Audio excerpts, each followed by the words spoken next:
வணக்கம். ஒரு விஷயம் சொல்றேன். பணத்துல ஜெயிக்கிறதுக்கு நீங்க எவ்ளோ படிச்சிருக்கீங்கன்றத விட, நீங்க எப்படி நடந்துக்கிறீங்கன்றது தான் ரொம்ப முக்கியம்னு சொன்னா நம்புவீங்களா? ஆமாங்க.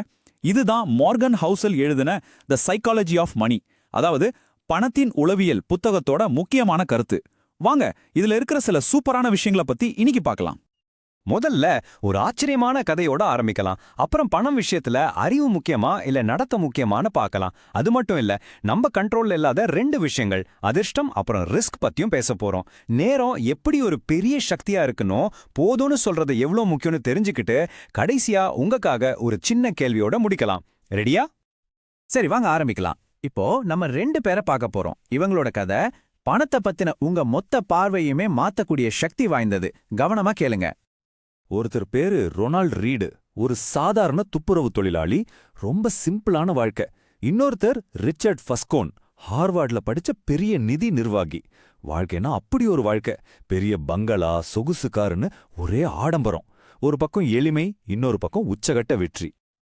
இப்போ உங்களுக்கு ஒரு கேள்வி. இதுல யாரு தன்னோட கடைசி காலத்துல பல மில்லியன் டாலருக்கு அதிபதியா இருந்திருப்பாங்கன்னு நினைக்கிறீங்க? கொஞ்சம் யோசிச்சு பாருங்க. ஏன்னா பதில் உங்களை கண்டிப்பா ஷாக் ஆக்க போகுது. ஆச்சரியமா இருக்குல்ல? ஆமாங்க, அந்த சாதாரண துப்புரவு தொழிலாளி தான் $8 மில்லியன் சொத்தோட இறந்தாரு. ஆனா அந்த பெரிய நிதி நிபுணர் கடனாளியா திவாலாகி போயிட்டாரு. இது எப்படி நடந்தது? இதுக்கு ஒரே ஒரு பதில் தான் இருக்கு. உங்க அறிவை விட உங்க நடத்தை தான் பண விஷயத்துல ரொம்ப ரொம்ப முக்கியம். சோ, இந்த ஒரு ஆச்சரியமான கதை தான் இந்த புத்தகத்தோட இதயத்துக்கே நம்மள கூட்டிட்டு போகுது. ஆசிரியர் மார்கன் ஹவுசல் இது ரொம்ப அழகா சொல்றாரு. பணம் சம்பாதிக்கிறதுங்கிறது கணக்கு போடுற மாதிரி ஒரு சயின்ஸ் கிடையாது. அது ஒரு சாஃப்ட் ஸ்கில். அதாவது அது உங்க அறிவை பத்தின விஷயமே இல்ல. அது முழுக்க முழுக்க உங்க மனநிலையும் நீங்க எப்படி நடந்துக்கிறீங்கன்றத பத்தினது. இதுல ஒரு நல்ல விஷயம் என்னன்னா, நம்ம நடத்தைய நம்மளால மாத்திக்க முடியும் இல்லையா? நம்ம ஐக்கியூவா மாத்த முடியுமோ இல்லையோ, ஆனா ரொனால்ட் ரீட் மாதிரி பொறுமையா இருக்கவும், ரிச்சர்ட் ஃபாஸ்கோன் மாதிரி பேராசைக்கு இடம் கொடுக்காம இருக்கவும் நம்மளால கத்துக்க முடியும். ஆனா வெயிட் பண்ணுங்க. நடத்த மட்டும் எல்லாத்தையும் முடிவு செஞ்சிடாது. நம்ம வாழ்க்கையிலயும் பண விஷயத்திலயும் நம்ம கண்ட்ரோலை மீறி ரெண்டு பெரிய சக்திகள் இருக்கு. அது என்னன்னு புரிஞ்சுக்கிறது ரொம்ப முக்கியம். இந்த கதை நமக்கு என்ன சொல்லுது? பில் கேட்ஸ்க்கு கிடைச்சது ஒரு மில்லியன்ல ஒரு சான்ஸ். கென்ட் எவன்ஸ்க்கு நடந்தது ஒரு மில்லியன்ல ஒரு சோகம். இதுதான் அதிர்ஷ்டம் மற்றும் ரிஸ்க். உங்ககிட்ட எவ்வளோ திறமை இருந்தாலும் சில விஷயங்கள் நம்ம கையில இல்ல. அதனால எது நடந்தாலும் சமாளிக்கிற மாதிரி நம்ம தயாரா இருக்கணும். அதிர்ஷ்டத்தையும் ரிஸ்கையும் நம்மளால கண்ட்ரோல் பண்ண முடியாது, சரி. ஆனா நம்ம பக்கத்துல இருக்கிற ஒரு மிகப்பெரிய சூப்பர் பவர் என்னன்னு தெரியுமா? அதுதான் நேரம். அது சரியா பயன்படுத்தினா அது நமக்காக பெரிய அதிசயங்களே செய்யும். வாரன் பஃபெட், இந்த பேரை கேட்டாலே எல்லாருக்கும் முதலீடு தான் ஞாபகத்துக்கு வரும். அவரை ஒரு ஜீனியஸ்னு சொல்றோம். ஆனா அவரோட உண்மையான ரகசியம் அவர் கரெக்டான பங்குகளை வாங்கறதுல மட்டும் இல்ல. அதுக்கு மேல ஒன்னு இருக்கு. அவரோட $84.5 பில்லியன் சொத்துல கிட்டத்தட்ட $84.2 பில்லியன் அவரோட 80வது வயசுக்கு அப்புறம் தான் வந்திருக்கு. யோசிச்சு பாருங்க.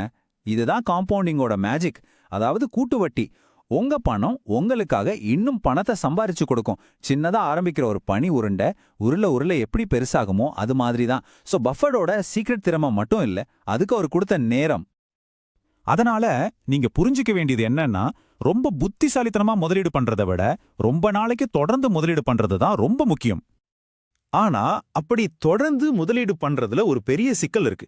அது ஒரு மனரீதியான பொறி. நம்மள பலரையும் அதுக்குள்ள விழ வைக்கும். அது என்னன்னா, இன்னும் வேணும் இன்னும் வேணும்னு நினைக்கிற அந்த பேராசை.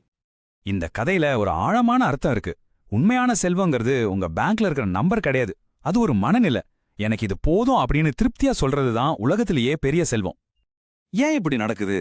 இதுக்கு பேரு சோஷியல் கம்பேரிசன். அதாவது நம்மள மத்தவங்களோட ஒப்பிட்டு பார்த்துக்கிட்டே இருக்கிறது. இது ஒரு முடிவே இல்லாத ஓட்டப்பந்தய மாதிரி. இதுல ஜெயிக்கவே முடியாது. எப்போ நம்ம மத்தவங்களோட ஒப்பிடுறதை நிறுத்துறோமோ அப்போதான் நிம்மதியும் நம்ம கஷ்டப்பட்டு சம்பாதிச்சதை பாதுகாக்கிற புத்தியும் வரும். சரி, இவ்ளோ விஷயம் தெரிஞ்சுக்கிட்டோம். இதெல்லாம் நம்மளோட அன்றாட வாழ்க்கையில எப்படி பயன்படுத்துறது? வாங்க பார்க்கலாம். வாங்க ஒரு ரொம்ப சிம்பிளான உதாரணத்தை எடுத்துக்கலாம். இன்னைக்கு வர்ற லேட்டஸ்ட் ஸ்மார்ட் போனை வாங்கலாமா, இல்ல அந்த காசை ஒரு சின்ன முதலீடா போடலாமா? இப்போ நாம கத்துக்கிட்டதை வச்சு யோசிச்சு பாருங்க. 1. ரிஸ்க். புது போனோட மதிப்பு வாங்கின அடுத்த நிமிஷமே குறைய ஆரம்பிச்சிடும். ஆனா முதலீட்ல ரிஸ்க் இருந்தாலும் வளர வாய்ப்பு இருக்கு. 2. நேரம். அந்த சின்ன முதலீடு காலப்போக்குல கூட்டுவட்டி மூலமா பல மடங்கு பெருகும். ஆனா போனோட மதிப்பு அது குறைஞ்சுக்கிட்டே தான் போகும். 3. போதுங்கிற மனசு. அந்த புது போன் உண்மையிலேயே தேவையா இல்ல மத்தவங்க வச்சிருக்காங்கன்னு வாங்கணுமா? உங்க கிட்ட இருக்கிற ஃபோன் போதுமானதா இல்லையா இப்படி யோசிச்சீங்கன்னா இது வெறும் ஃபோனுக்கும் முதலீட்டுக்கும் நடுவுல இருக்கிற சாய்ஸ் இல்ல. இது கொஞ்ச நேரம் சந்தோஷத்துக்கும் நீண்டகால சுதந்திரத்துக்கும் நடுவுல இருக்கிற சாய்ஸ். இது பணத்தை பத்தினது இல்ல, உங்க வாழ்க்கைய உங்க கண்ட்ரோல்ல வச்சுக்கிறத பத்தினது. அதனால இந்த ஒரு கேள்வியோட நான் உங்களை சிந்திக்க வைக்க விரும்புறேன். பண விஷயத்துல உங்க வாழ்க்கைய நல்லபடியா மாத்திக்க இன்னிலிருந்து நீங்க மாத்திக்க போற அந்த ஒரு நடத்தை அது என்ன? இவ்ளோ நேரம் பொறுமையா கேட்டதுக்கு ரொம்ப நன்றி.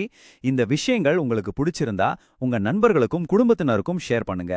இந்த நல்ல கருத்துக்கள் எல்லாரையும் சென்றடையட்டும். நன்றி.